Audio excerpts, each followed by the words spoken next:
காலை உணவு திட்டத்தினால் மாணவர்கள் வளர்ச்சி மட்டுமல்லாமல் கல்வித்துறையும் மேம்பட்டுள்ளதாக முதலமைச்சர் மு.க.ஸ்டாலின் தெரிவித்துள்ளார்.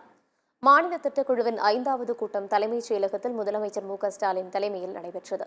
தலைமை செயலாளர் சிவ்தாஸ் மீனா மற்றும் உயர் அதிகாரிகள் பங்கேற்ற இந்த கூட்டத்தில் மாநில அரசின் திட்டங்கள் குறித்து ஆய்வு செய்யப்பட்டது. திட்டக்குழு கூட்டத்தில் பேசிய முதலமைச்சர் மு.க.ஸ்டாலின், மாநிலத்தின் வளர்ச்சி என்பது பொருளாதார ரீதியில் மட்டும் அல்லாமல் சமூகத்தின் வளர்ச்சியையும் அடிப்படையாக கொண்டிருக்க வேண்டும் என்று குறிப்பிட்டார். திட்டக்குழுவின் மதிப்பீட்டு தளங்களுக்கு அளிக்கப்படும் மார்க் ஷீட் என்று முதலமைச்சர் மு.க.ஸ்டாலின் குறிப்பிட்டுள்ளார். காலை உணவு திட்டத்தினால் மாணவர்கள் வருகை அதிகரித்துள்ளதாகவும் அவர் தெரிவித்துள்ளார்.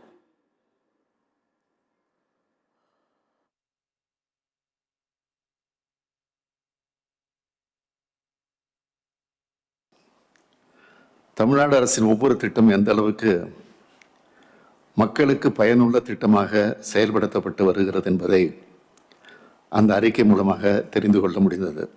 இந்த அறிக்கையை தான் எங்களுக்கு தரப்படும் மார்க் ஷீட்டாக நான் நினைக்கிறேன்.